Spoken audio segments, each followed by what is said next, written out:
Esporte na TV está de volta e vamos começar falando do Clube Esportivo, que jogando no último sábado aqui em Bento Gonçalves pela 8ª rodada da divisão de acesso, venceu a equipe do São Luís por 2-0 e saiu da zona do rebaixamento.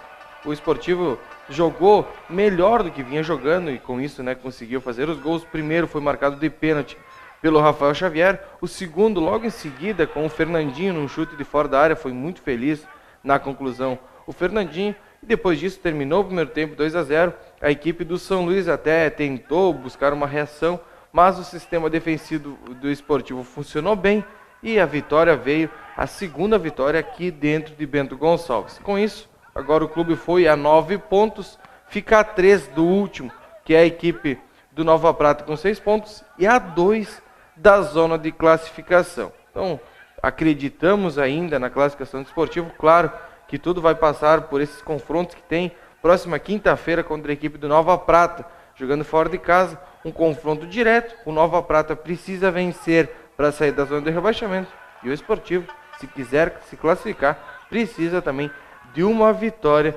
contra a equipe do Nova Prata jogando fora de casa. Mas nós vamos conferir, primeiramente, os resultados que aconteceram na 8ª rodada da divisão de acesso. Esportivo 2, São Luís 0, Nova Prata 0, Brasil de Farroupilha 2, Tupi 3, Santo Ângelo 0 e o Glória venceu por 1-0 a equipe do Panambi. Pelo grupo B, Pelotas 2, Rio Grande 0, Inter de Santa Maria 0, Guarani de Venâncio Soares também 0 e o São Gabriel venceu a equipe do Santa Cruz pelo placar de 2-0. Santa Cruz praticamente rebaixado pelo grupo B e não consegue vencer, uma folha muito baixa, então deve ser uma das equipes que irão cair nesse ano para a 3ª divisão do futebol gaúcho. E nós acompanhando a partida, a excelente vitória da equipe do Esportivo contra a equipe de São Luís, ao término da partida conversamos com o Benhur, que ele faz a avaliação da partida.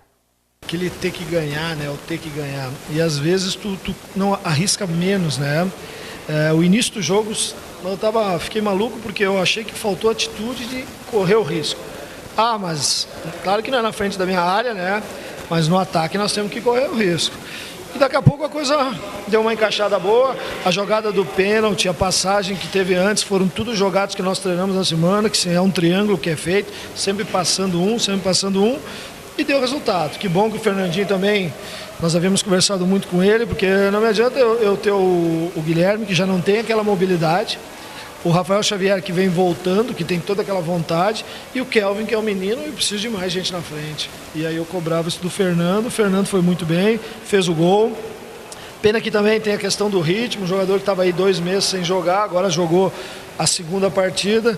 E no segundo tempo, claro que a gente queria ampliar, nós tivemos saídas muito rápidas e faltou qualidade para nós, ou tranquilidade, nós vamos ter que ver isso, mas defensivamente nós fomos quase perfeitos, eles foram ter um lance de bola parada aos 47, 48, que faz parte, Às vezes eu até comentei na saída, às vezes o torcedor não entende porque se mantém o Guilherme em alguns momentos no jogo, que o Guilherme na tábua defensiva, ele é um jogador do primeiro pau, então quando ele sai, tu perde o jogador lá, até que nós conseguirmos aumentar a nossa estatura da nossa defesa, nós vamos sofrer um pouquinho, principalmente em jogo fora. E o presidente Luiz Ozelame, bastante contente com a vitória, fala dessa partida, mas também sabe da importância que o Esportivo tem em trazer novos jogadores para reforçar o seu grupo.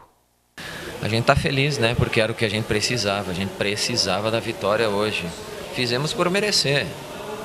E também, se nós não fomos muito bem no segundo tempo, a gente resistiu à pressão, que também não houve uma grande pressão, porque a gente também propôs um pouquinho de jogo, então a gente está feliz de qualquer forma, Vencido esse jogo, vamos dar uma relaxada, hoje a gente merece, porque eu estava muito tenso também, a nossa diretoria toda, porque eu tenho dito que a gente tem feito um trabalho sério, difícil, duro, mas a gente tem trabalhado.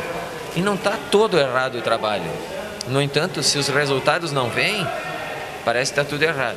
Se os resultados vêm, acaba que maquia muita coisa errada, E eu tenho certeza que a gente está trabalhando direitinho. Por isso até peço o voto de confiança da nossa torcida. Agora ganhamos. Nossa próxima missão é ganhar quarta-feira. Aí a gente vai pegando confiança, entrosamento, e vem alguns reforços, Se Deus quiser, já estarão inscritos, pelo menos alguns.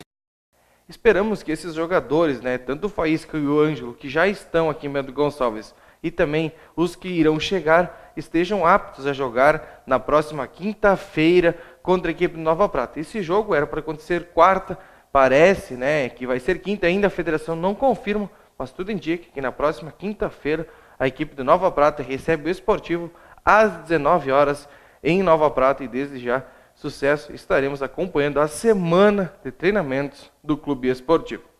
Pelo Campeonato Gaúcho, mas da primeira divisão, esse final de semana aconteceu as partidas de ida das semifinais. No sábado, o Inter foi a Pelotas enfrentar a equipe do Brasil e empatou em 1-1. O ponto negativo desse jogo foi a briga generalizada da torcida do Brasil de Pelotas, né? Um fato lamentável. E ontem a equipe do Grêmio venceu por 1-0 a equipe do Juventude no Alfredo Jaconi, e agora joga por um empate no próximo domingo na Arena. Então deve acontecer um Grenal na final do Campeonato Gaúcho. Pela BGF, jogando aqui em Bento Gonçalves no sábado à noite pela estreia da Série Ouro contra a equipe do Teutônia, venceu pelo placar de 4-3. Olha, um jogo muito emocionante. O BGF esteve atrás do marcador por 3 vezes. Saiu perdendo de 1-0, buscou 1-1, tomou 2-1, empatou 2-2, depois levou 3-3 e no finalzinho da partida, quando estava com o goleiro linha, Silon conseguiu fazer na jogada trabalhada o 3-3 e logo em seguida Piolho, num belo chute, fez o 4-3, dando a vitória para a equipe aqui de Bento Gonçalves, que não podia estrear de melhor forma, né, vencendo aqui em Bento Gonçalves na estreia da Série Ouro. Mas além desse confronto entre BGF e a equipe do Teutônia, vamos conferir a rodada completa, a primeira da Série Ouro. BGF 4, Teutônia 3, Sananduva 3, Cachoeira Futsal 2, São Luís Gonzaga 2, Acif 4, Asaf 1, América 0, ACBF 4, Atlântico 1, Açoeva 5, a Fusca 1, e a equipe do Lajeado venceu pelo placar de 3-1 a equipe do Guaíba. E nós acompanhando, né, a partida entre BGF e a equipe do Teutônia, ao término conversamos com o Morruga, que é treinador da equipe do Teutônia, e ele faz a avaliação da partida. Um jogo muito igual, né? Acho que a gente começou melhor, abriu uma vantagem, BGF empatou, aumentou o volume, melhorou no primeiro tempo, empatou. A gente voltou no segundo tempo, abriu a vantagem de novo, né? Aí o jogo já estava muito igual e a gente fez um gol sabendo utilizar as dimensões da quadra. E depois, quando marcamos o goleiro linha, vínhamos marcando bem, mas o tempo foi muito grande, eles acabaram achando uma bola e acabaram empatando o jogo. E depois, no fim, um lance bobo, né? Um lance que só acontece dentro dessas características de quadra, quando o BGF também já tinha se acomodado com o empate, porque não veio com o goleiro linha. Nesse jogo também, além da estreia da BGF, foi a reestreia do goleiro Emerson. Depois de ser campeão brasileiro pelo Brasil Quirim, o time do Emerson retornou a Bento Gonçalves, já fez sua estreia. Não estava nos melhores dias, né? Até falhou em um dos gols, mas o que importou foi a vitória. Ele comenta aí da importância de estrear na Série Ouro com uma vitória. Jogo difícil, é uma equipe competitiva, com bons atletas, bem treinada. Agora a gente conseguiu se impor o nosso ritmo, falhamos bastante, temos que reconhecer isso. Sei que não foi uma estreia que eu desejava do ponto de vista individual meu, mas o importante é ter que pensar no coletivo. O grupo conseguiu se sobressair, conseguiu correr atrás, manteve a calma todos os momentos e fomos coroados com uma vitória. É sempre bom iniciar com o pé direito a competição, dentro de casa, onde a gente tem que pontuar o máximo possível para conseguir a classificação. E claro, né, o treinador Vanner Flores, bastante agitado durante o tempo inteiro e bastante contente em estrear vencendo, fala da partida contra o Teutônia e já projeta o jogo contra o Sananduva. A dramaticidade a gente acabou colocando no jogo, né, nos momentos que a gente não teve em alto nível e no limite. Foi o que eu pedi para eles, né? Então a gente errou, eles estavam jogando com a bola do goleiro lotericamente, né? E nós insistimos, falei pro meu grupo que não era para desistir nunca, né? Só que quando a gente fazia o gol lá na frente, né? A gente tomava um gol meio espírita aqui, né? E aí depois encaixou, Piolho teve qualidade de fazer, a equipe se portou de uma maneira legal, né, cara? E hoje a gente ratifica os 6 jogos, né? O campeonato da Metro Serra foi importante por causa dessa vitória. Hoje sim a gente pode considerar que essa preparação, que era colocada muito expectativa em cima dela, foi bem feita, né? Então a gente conseguiu. Estou muito feliz com o meu grupo, agora temos que ganhar o jogo do Sananduva durante a semana. Portanto, o BGF tem a semana inteira de treinamentos. No próximo sábado, novamente aqui em Bento Gonçalves, enfrenta a equipe do Sananduva. O BGF deve conseguir mais uma vitória, né, jogando em Bento Gonçalves. Precisa vencer nesse campeonato, que é assim, né? E depois do Sananduva aqui sai para jogar contra a equipe da ACBF em Carlos Barbosa. Um confronto extremamente difícil. Então vamos ficar na torcida próximo sábado que o BGF consiga mais uma vitória. Pelo Farrapos, jogando a terceira rodada do estadual de rugby, venceu o Charrua em Porto Alegre por 22-21. Um jogo muito equilibrado do início ao fim, mas no final deu tudo certo e o Farrapos continua invicto, 100%, né, e líder do estadual de rugby. Então, sucesso, que possamos conquistar o hexacampeonato gaúcho. Pelas competições amadoras aqui de Bento Gonçalves, no sábado à tarde aconteceu a Copa Amizade, com mais 14 jogos em 7 campos.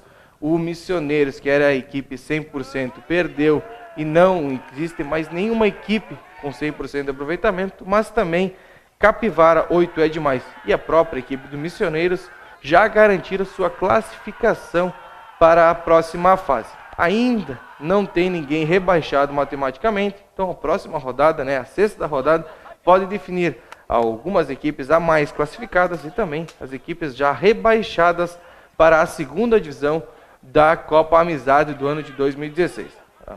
O fato lamentável, que possamos dizer assim, da Copa Amizade foi lá na Paulina, no jogo entre Dopolegafá e a equipe do Vila Rica. A brigada foi acionada devido ao árbitro ter puxado uma arma de fogo. Todos os jogadores dizem isso, mas quando a brigada desceu lá não constatou nada. Então a versão da brigada diz que não houve arma e dos jogadores é que teve essa tal arma de fogo. Mas não se preocupe, durante a semana vamos procurar se informar e ver realmente o que aconteceu lá na Paulina. Mas falando da Paulina, de jogos, vamos conferir como foram os resultados da quinta rodada da Copa Amizade.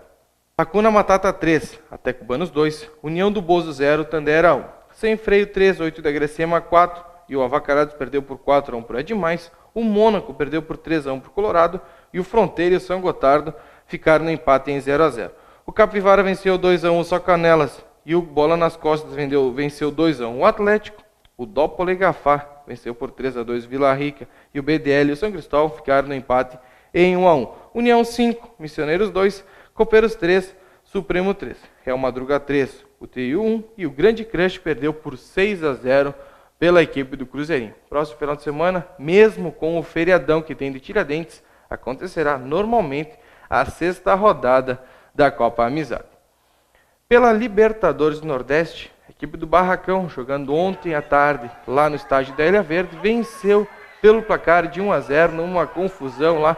O Xande chutou, o goleiro defendeu, Alan brigou e no final o goleiro botou a bola para dentro, né, aos 46 minutos do segundo tempo. Numa partida que o Barracão não foi muito bem, mas o que importa, né, foi os 3 pontos. Muitos desfalques da equipe do Barracão, né? O principal deles foi o Felipe, que estava confirmado, né, o principal astro que ia estrear na equipe do Barracão, não pôde vir devido a uma contratura que sentiu jogando no sábado lá em Ernestina, mas como já falei, né, o que importou para a equipe do Barracão foi os 3 pontos e ele continua 100% e líder isolado do grupo A.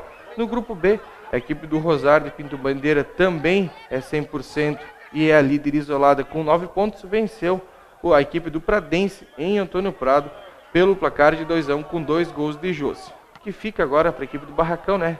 Semana cheia para se ajustar e próximo final de semana, mesmo com o feriado, tem jogo em Bom Jesus contra a equipe do Santa Cruz. Mas antes de projetar essa partida, vamos conferir como foram os resultados da terceira rodada da Libertadores do Nordeste. Barracão 1, Real Madrid 0, Aliança 1, Ferroviário 2 e o São Marcos perdeu em casa pelo placar de 4-1 para a equipe do São Marcos. Pelo grupo B, Cavaleiros 2, Paranaguá 5, Pradense 1, 0 de Pinto Bandeira 2 e o Nova Petrópolis perdeu em casa para o Botafogo de Fagundes Varela pelo placar de 3-0. E claro, nós acompanhando a partida do Barracão, que infelizmente não foi bem, mas felizmente venceu a partida, ao término conversamos com o Fernando Agostini, treinador da equipe.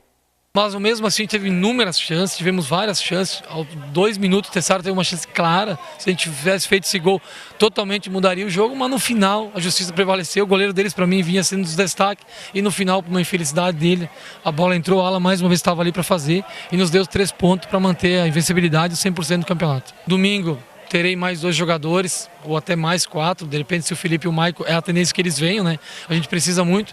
Acho que Barbosa vai vir o Gibe e o Frá, pelo que tu me falou, tá 0-0 lá, então a gente vai ter mais atletas. Vamos tentar ver se a gente consegue levar o Murilo também, o Cauê não, porque vai estar em Barbosa, mas realmente falta um 10, um cara que segura a bola, que cadencie mais. Não que o Tessaro tenha ido mal, foi bem, mas não é a função dele aí. Como eu já falei, né, o Barracão tem a semana inteira para buscar se ajustar fora de campo, né, já que não tem treinamentos, para o próximo domingo ir a Bom Jesus e enfrentar a equipe do Santa Cruz. A boa notícia é que Giba e também Frapa, que estavam disputando o campeonato em Barbosa, caíram fora e estão aí e vão ajudar ainda mais a equipe do Barracão. Mais reforços, Felipe também deve vir o próximo jogo, além do Maicon, e o Glauber, que estreou ontem, também estará indo a Bom Jesus enfrentar a equipe do Santa Cruz. E claro, Sandro Sotile, o maior artilheiro do Campeonato Gaúcho, esteve ontem lá na Ilha Verde e confirmou presença para o próximo domingo em Bom Jesus, enfrentando a equipe do Santa Cruz. Tá certo? Então quem quiser mandar e-mail para o nosso programa é esportenatv@atvc.com.br. Quem quiser ver vídeos e notícias, acesse o nosso site, que é www.atvc.com.br. E eu volto aqui na quarta-feira repercutindo essa semana e, claro, o jogo do Esportivo contra a equipe do Nova Prata. Então, uma boa semana a todos e até quarta-feira.